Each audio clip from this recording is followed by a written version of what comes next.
যেই সকল অনন্য এবং একচ্ছত্র বৈশিষ্ট্য রয়েছে, সেই বৈশিষ্ট্যর মধ্যে আল্লাহর সঙ্গে গায়রুল্লাহকে অংশীদার সাব্যস্ত করা, সেই শিরকের পৃথিবীতে সবচেয়ে বড় প্রতীক হলো মূর্তি। পৃথিবীতে শিরকের সবচেয়ে বড় প্রতীক আইকন হলো মূর্তি। মূর্তি সেটা যে নামেই হোক, মূর্তির মাধ্যমেই পৃথিবীতে শিরকের সূচনা। মূর্তি থেকেই এই পৃথিবীতে মানুষ শিরকের দিকে ধাবিত হয়েছে। এটা কোনো সাধারণ মানুষের কথা নয়, বরং এটা স্বয়ং আল্লাহ রাসূল সাল্লাল্লাহু আলাইহি ওয়াসাল্লামের হাদিসের ঘোষণা। এই জন্য কোনো একত্ববাদী, কোনো মুমিন, কোনো তাওহীদপন্থী মানুষ কখনো মূর্তির পক্ষ অবলম্বন করতে পারে না। এবং প্রত্যেকটা তাওহীদবাদী ইমানদারের অবস্থান স্পষ্টভাবে মূর্তির বিপক্ষে হতে হবে। মূর্তির এই বিতর্কের সময়ে আপনাদের এই মঞ্চেই আমি বাংলাদেশে যার নেতৃত্বে মূর্তি সংস্কৃতি বাস্তবায়নের অপচেষ্টা করা হয়েছিল তাকে সতর্কবাণী উচ্চারণ করেছিলাম। সেই সতর্কবার্তা এটা তাদেরকে বলেছিলাম কল্যাণকামিতার দৃষ্টিতে, কিন্তু তারা বিষয়টাকে ভালো চোখে না নিয়ে তারা সতর্ক হবে তো দূরের কথা, তারা শিরকের পথে অটল থেকে একত্ববাদের কথা বলার অপরাধে, মূর্তির বিরুদ্ধাচরণ করার অপরাধে আমাদের বিরুদ্ধে ঘৃণ্য ষড়যন্ত্রে লিপ্ত হয়েছিল। 4 বছর পরে আজকে কথা বলতে আমাদের কোনো দ্বিধা নেই যে আমরা এর চেয়ে কঠিন পরিস্থিতি হলেও আলহামদুলিল্লাহ কখনোই মূর্তির বিরুদ্ধে আমাদের কণ্ঠে কথা বলতে আমরা দ্বিধা করব না। আল্লাহ পাক রব্বুল আলামিন আমাদের সামান্য কথা এবং সামান্য একটু ত্যাগ আর কোরবানির বদৌলতে আল্লাহ পাক রব্বুল আলামিন অনেক বড় বিজয় দিয়েছেন, যে 1 ঘন্টার ব্যবধানে গোটা বাংলাদেশ মূর্তির অপবিত্রতা থেকে মুক্ত হয়েছে। আমি আপনাদের সামনে এই গভীর রজনীতে সুদীর্ঘ আলোচনা করব না।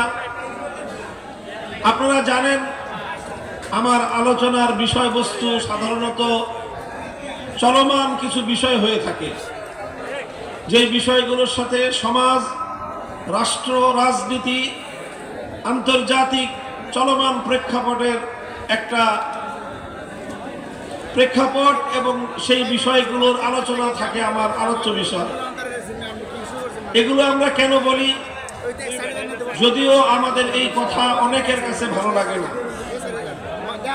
অনেকে মনে করে আলেম ওলামারা শুধুমাত্র মাসআলা মাসাইল নিয়েই আলোচনা করবে, আলেম ওলামারা শুধু ধর্মের ইবাদত বিষয়ে কথা বলবে, ইসলামের ইবাদত, নামাজ, রোজা, হজ, যাকাত, পর্দা, পুশিদা, পিতামাতার হক, জাহান্নামের আযাবের ভয়, জান্নাতের আশাবাদের কথা, কবরের কথা, এই সমস্ত কথার মধ্যে আলেমদের আলোচনা সীমাবদ্ধ থাকবে।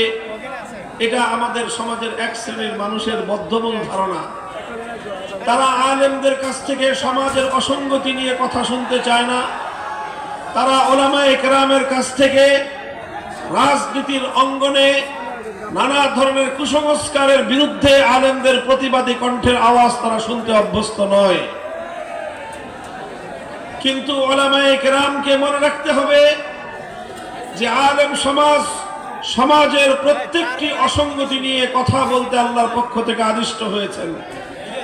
আলেম সমাজ আল্লাহর পয়গম্বরের পক্ষ থেকে জাতির প্রতিটি বিচ্যুতির ব্যাপারে জাতিকে সতর্ক করে সঠিক পথ নির্দেশনা দেওয়ার জন্য আদিষ্ট হয়েছেন।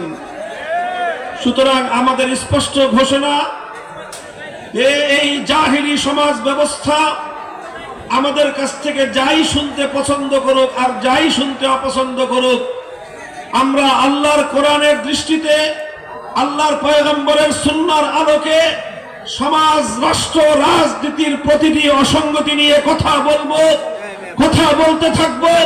আমাদের কথা যদি কারো ভালো লাগে তবুও বলবো, আমাদের কথা যদি কারো অপছন্দ হয় তবুও বলবো, আমাদের কথায় যদি কারো গাত্রদাহ হয় সে জ্বলতে পুড়তে জ্বলে পুড়ে ছারখার হতে পারে।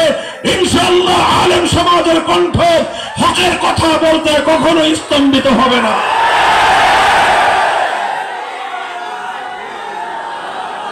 মুহতারাম হাজিরিন, ঠিক এমনই একটি প্রসঙ্গ নিয়ে একটি ঐতিহাসিক প্রেক্ষাপট আলোচনা করে বর্তমান সময়ের সবচেয়ে গুরুত্বপূর্ণ জাতীয় যে ইস্যু, সেই বিষয়ে উলামায়ে কেরামের পক্ষ থেকে প্রতিনিধিত্বশীল কিছু কথা আমি আপনাদের সম্মুখে তুলে ধরব। আমি আপনাদের সম্মুখে আল্লাহর কোরআনে পাকের সূরাতুন নিসার 60 নম্বর আয়াতটি তেলাওয়াত করেছি। আল্লাহ পাক রব্বুল আলামিন আমার এই তেলাওয়াতকৃত আয়াতের মধ্যে অত্যন্ত ক্ষোভ এবং ঘৃণা নিয়ে এক শ্রেণীর মানুষের ব্যাপারে আশ্চর্য প্রকাশ করেছেন। আল্লাহ বলেছেন, আলাম তারা ইলাল্লাযীনা ইয়াজউমুনা আন্নাহুম আমানু বিমা উনজিলা ইলাইকা ওয়া মা উনজিলা